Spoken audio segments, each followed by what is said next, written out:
बिस्मिल्लाहिर्रहमानिर्रहीम। अस्सलाम वालेकुम। बच्चों, हमारा चैप्टर नंबर 7 जो है वो कंप्लीट हो चुका है, लेकिन अभी हमारे पास जो है काफ़ी सारे स्टूडेंट्स न्यू आए हैं। काफ़ी सारे बच्चों ने लेक्चर नहीं लिए और वैसे भी आपका थर्सडे को इस चैप्टर का टेस्ट है, तो इसलिए मैंने सोचा कि हम 2 दिन में इस चैप्टर को अच्छे तरीके से रिवाइज कर लेते हैं। तो जो हमारा चैप्टर है उसका नेम है fundamental principles of organic chemistry. हमें पता है ऑर्गेनिक केमिस्ट्री वो ब्रांच है केमिस्ट्री की जिसमें हम पढ़ते हैं study of compounds of carbon and hydrogen and their derivatives. सही। ये डेफिनेशन आप लोगों ने अच्छे तरीके से करनी है कि वो केमिस्ट्री की ब्रांच जिसमें आप कार्बन और हाइड्रोजन के कंपाउंड्स को और उनके डेरिवेटिव्स को स्टडी करेंगे। हमने इसका इंट्रोडक्शन देखा था। हमने कहा था कि आज से 200 साल पहले तक ये बात सोची और समझी जाती थी कि जो ऑर्गेनिक कंपाउंड्स हैं वो सिर्फ और सिर्फ लिविंग ऑर्गेनिजम्स ही बना सकते हैं और सिर्फ लिविंग ऑर्गेनिज्म के अंदर ही बन सकता है। उसको आर्टिफिशियली लेबोरेटरी के अंदर नॉन लिविंग रिसोर्सेज से या फिर मिनरल रिसोर्सेज से नहीं बनाया जा सकता। लेकिन और इस थ्योरी का नाम दिया गया था वाइटल फोर्स थ्योरी। लेकिन उसके बाद एक साइंटिस्ट फ्रेडरिक वुलर, उन्होंने क्या किया था, उन्होंने यूरिया से उन्होंने अमोनियम सायानेट से, जो कि एक इनऑर्गेनिक कंपाउंड था, यूरिया सिंथेसाइज किया था। तो जिसने ये बात साबित कर दी थी कि लेबोरेटरी के अंदर यूरिया को बनाया जा सकता है और इस तरीके से ये जो वाइटल फोर्स थ्योरी थी ये रिजेक्ट हो गई थी। तो एग्जाम के पॉइंट ऑफ व्यू से यहाँ पे आपके दो शॉर्ट क्वेश्चंस बनते हैं। एक वाइटल फोर्स थ्योरी क्या है और सेकेंडरी के फ्रेडरिक वुलर का कंट्रीब्यूशन क्या था या वाइटल फोर्स थ्योरी किसने और कैसे रिजेक्ट की थी।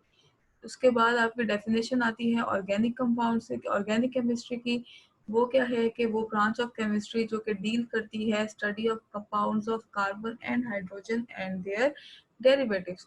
उसके बाद जो हमारा नेक्स्ट टॉपिक है वो है इम्पोर्टेंट या फीचर्स ऑफ ऑर्गेनिक कंपाउंड। उसमें जो सबसे पहले जो फीचर था वो था पेक्युलर नेचर ऑफ कार्बन।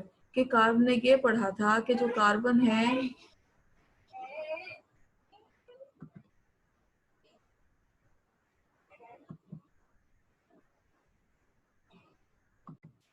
हमने ये पढ़ा था कि जो कार्बन है वो आपस में जो है वो लिंक करता है और ये उसकी यूनिक प्रॉपर्टी है और उस सेल्फ लिंकिंग प्रॉपर्टी की वजह से लॉन्ग चेन्स और रिंग्स बनाता है और उस सेल्फ लिंकिंग प्रॉपर्टी को नाम क्या दिया गया था, कैटिनेशन। उसके अलावा हमने क्या पढ़ा था, हमने ये पढ़ा था कि कार्बन ना सिर्फ स्टेबल सिंगल बॉन्ड्स बनाता है बल्कि वो मल्टीपल बॉन्ड्स भी बनाते हैं और वो जो डबल या ट्रिपल बॉन्ड बनाता है वो ना सिर्फ कार्बन कार्बन के साथ बनाते हैं बल्कि वो दूसरे एटम जैसे कि ऑक्सीजन, नाइट्रोजन, सल्फर वगैरह उनके साथ भी बनाता है।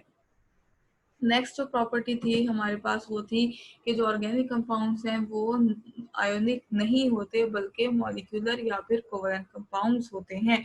उसके बाद हमने ये बात भी पढ़ी थी कि जो ऐसे ऑर्गेनिक कंपाउंड जिनके फंक्शनल ग्रुप सेम है वो सारे के सारे जो हैं उनकी प्रॉपर्टीज जो हैं वो भी बहुत ज़्यादा सिमिलर होती हैं और इस वजह से हम सेम सिमिलर प्रॉपर्टीज वाले कंपाउंड्स को एक सीरीज में रख देते हैं और उस सीरीज का नाम हमने क्या कहा था, होमोलोगस सीरीज। फिर हमने ये पढ़ा था कि जो ऑर्गेनिक कंपाउंड्स हैं वो उनका स्ट्रक्चर बहुत ज़्यादा कॉम्प्लेक्स होते हैं। फॉर एग्जांपल जो स्टार्च है उसके अंदर ये C6H10O5 जो है वो n हो सकते हैं, जहाँ पे n का मतलब क्या है कि थाउजेंड्स में जो है ये हो सकता है। इसी तरीके से जो प्रोटीन है उसका जो मॉलिक्यूलर मास है वो फ्यू थाउजेंड से लेकर मिलियंस तक जा सकते हैं, यानी कि इतने ये कॉम्प्लेक्स होते हैं। फिर आइसोमरिज्म, इसको भी हम डिटेल से देख चुके हैं कि ये फिनोमिना है जिसमें सेम मॉलिक्यूलर फार्मूला के लिए हम एक से ज़्यादा स्ट्रक्चरल फार्मूलाज जो है वो लिख सकते हैं। और फिर हमें ये भी पता है कि और जो ऑर्गेनिक रिएक्शंस हैं उनके रेट्स जो हैं वो बहुत ज़्यादा फास्ट नहीं होते बल्कि स्लो होते हैं और इसकी वजह ये है कि ये नॉन आयोनिक मॉलिक्यूलर नेचर होती है इनकी। अब चूंकि यहाँ पे आइंस नहीं है, ये मॉलिक्यूल्स हैं, तो ये इतना रेडिली रिएक्ट नहीं करेंगे। और सॉलिबिलिटी का हम जनरल प्रिंसिपल जानते हैं, लाइक डिजॉल्व्स लाइक। तो चूंकि ये नॉन पोलर हैं तो इस वजह से ये पोलर सॉल्वेंट जैसे कि वाटर उसमें डिसॉल्व नहीं होंगे, लेकिन जो नॉन पोलर ऑर्गेनिक सॉल्वेंट्स हैं जैसे कि बेंजीन, पेट्रोलियम ईथर वगैरह वगैरह, इसमें ये रेडिली सॉल्युबल हो जाएंगे। उसके बाद जो है हमारा टॉपिक आता है इम्पोर्टेंस ऑफ ऑर्गेनिक केमिस्ट्री। और इसमें हमने पढ़ा था कि जो ऑर्गेनिक केमिस्ट्री है इसकी इम्पोर्टेंस में हमने ये कहा था कि जो ऑर्गेनिक केमिस्ट्री की इम्पोर्टेंस है इसको हम बमुश्किल ही अहाता कर सकते हैं, क्योंकि सबसे पहली बात तो ये है कि तमाम जानदारों के अंदर जो केमिकल रिएक्शंस हो रहे हैं, जानदारों के जो मोस्टली बॉडी पार्ट्स हैं वो सारे के सारे जो हैं ऑर्गेनिक नेचर में हैं। जैसे कि प्रोटीन्स, एंजाइम्स, कार्बोहाइड्रेट, वो फूड जो हम खा रहे हैं सब कुछ जो है वो ऑर्गेनिक ही नेचर की होती है। दूसरी बात ये कि साइंटिस्ट ने ऑर्गेनिक केमिस्ट्री के नॉलेज को इस्तेमाल करते हुए उन्होंने ये सीख लिया कि कैसे वो प्लास्टिक्स या रबर्स या मेडिसिन या प्रिजर्वेटिव्स या पेंट्स, वार्निशेस ये जो हमारे फर्नीचर के ऊपर हो रही होती है, टेक्सटाइल फाइबर्स, कपड़े हमारे, फर्टिलाइजर्स, खादें, पेस्टिसाइड्स, ये जो कीड़े मकोड़े होते हैं, पेस्ट हो जाते हैं क्रॉप्स के ऊपर, उसको मारने के लिए डिटर्जेंट्स, हमारे सर्फ सर्फ जो हम कपड़े धोने के लिए इस्तेमाल करते हैं, कॉस्मेटिक्स, हमारा मेकअप का सामान, डाइज जिनसे हम कपड़े रंगते हैं, वगैरह वगैरह, ये सारी की सारी चीज़ें जो है आर्टिफिशियली ऑर्गेनिक केमिस्ट्री का नॉलेज यूज़ करते हुए जो है बना ली हैं साइंटिस्ट ने। तो ये और इसके अलावा और बहुत सारे जो है डिपार्टमेंट्स हैं, बहुत सारी जो जगह हैं वहाँ पे ऑर्गेनिक केमिस्ट्री जो है वो यूज़ होती है, इसकी इम्पोर्टेंस बहुत ही ज़्यादा है। अब सवाल ये आता है हमारे पास कि ऑर्गेनिक कंपाउंड्स हम कहाँ से हासिल कर सकते हैं, ऑर्गेनिक कंपाउंड्स के सोर्सेज क्या हैं? तो जो सोर्सेज हैं उनमें हमारे पास 3 मेन जो सोर्सेज हैं वो हैं पेट्रोलियम, कोल और नेचुरल गैस। और इन तीनों को हम फॉसिल फ्यूल्स कहते हैं।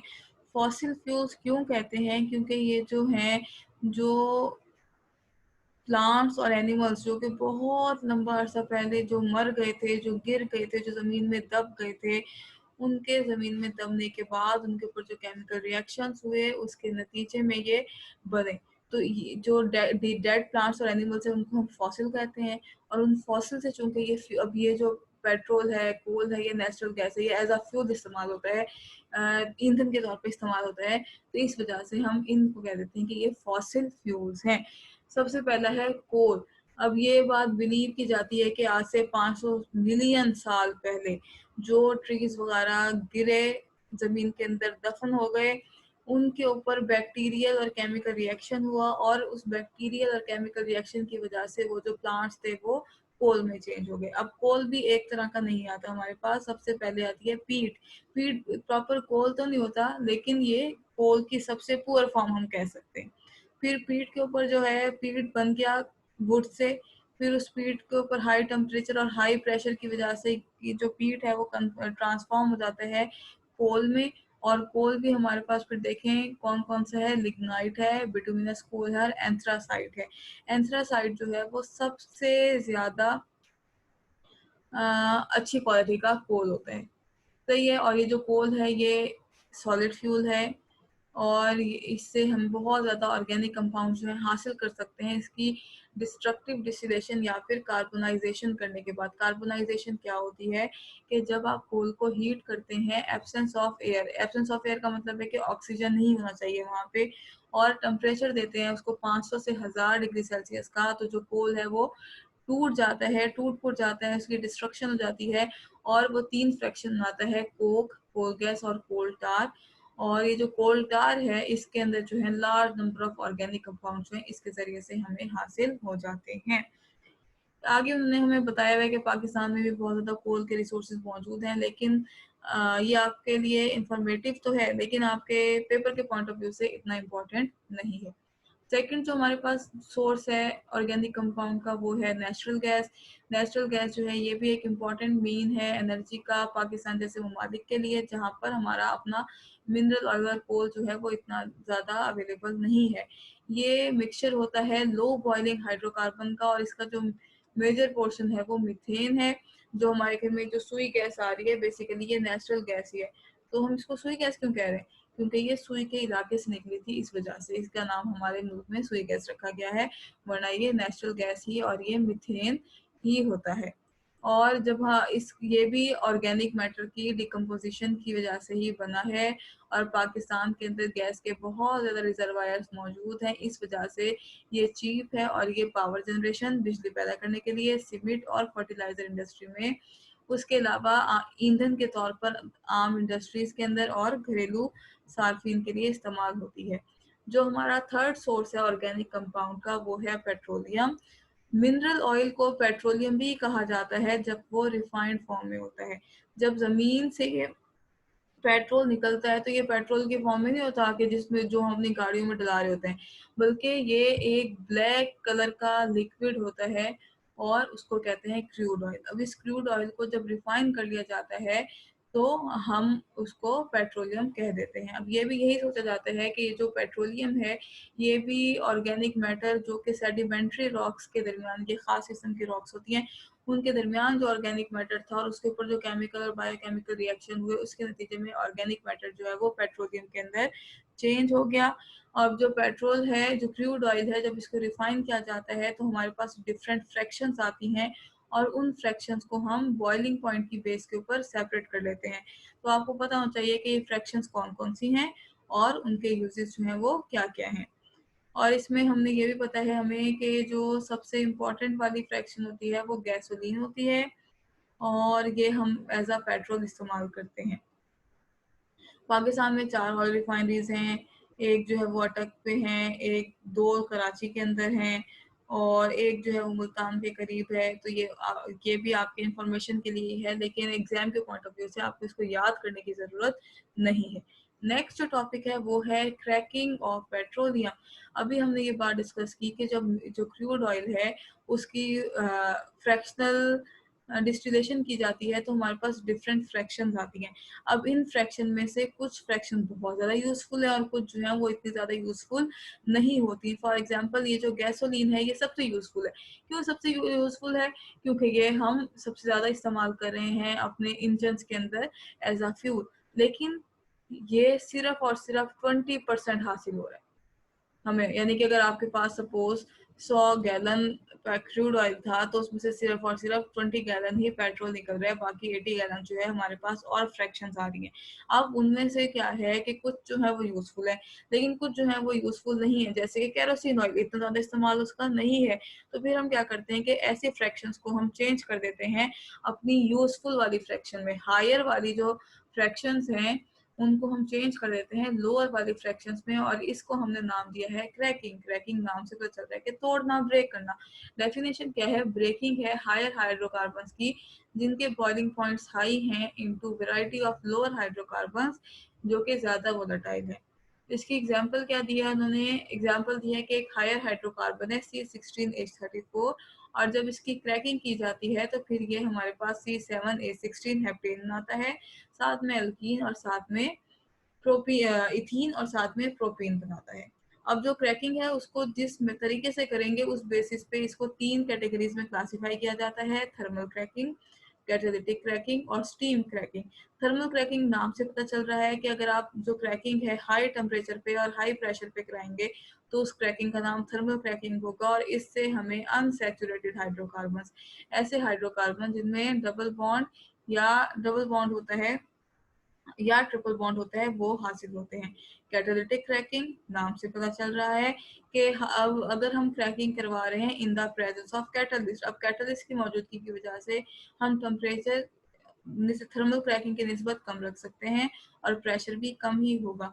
आम तौर पर जो कैटलिस्ट इस्तेमाल होता है वो होता है सिलिका और एलुमिना। सिलिका क्या है? SiO2 और एलुमिना क्या है? Al2O3। और जो है कैटालिटिक क्रैकिंग से हमारे पास जो गैसोलीन बनता है उसका ऑक्टेन नंबर अच्छा होता है, हायर ऑक्टेन नंबर होता है और ये अच्छी क्वालिटी का गैसोलीन बनाने के लिए इस्तेमाल होता है। ऑक्टेन नंबर हमारा अभी अगले टॉपिक में आएगा, हम वहाँ पे देख लेंगे। जो लास्ट मेथड है क्रैकिंग का वो है स्टीम क्रैकिंग। स्टीम क्रैकिंग में क्या होता है कि हायर हाइड्रोकार्बन्स को पहले वेपराइज किया जाता है, उसके बाद उसको स्टीम के साथ मिक्स करते हैं, फिर 900 डिग्री सेल्सियस पे शॉर्ट ड्यूरेशन के लिए हीट करते हैं और जैसे ही वो थोड़ी देर तक हीट होता रहता है उसके फौरन बाद उसको ठंडा कर लेते हैं। एज अ रिजल्ट हमारे पास लो अनसैचुरेटेड हाइड्रोकार्बन जो है वो बन जाते हैं। क्रैकिंग का सबसे बड़ा फायदा क्या है कि इससे हमें गैसोलीन हासिल होता है, लेकिन उसके अलावा और फायदे क्या हैं कि इससे जो बायो प्रोडक्ट्स बनते हैं उनके फर्दर यूजेज हैं। जैसे कि इसमें बायो प्रोडक्ट बना इथीन, प्रोपीन, ब्यूटीन, बेंजीन।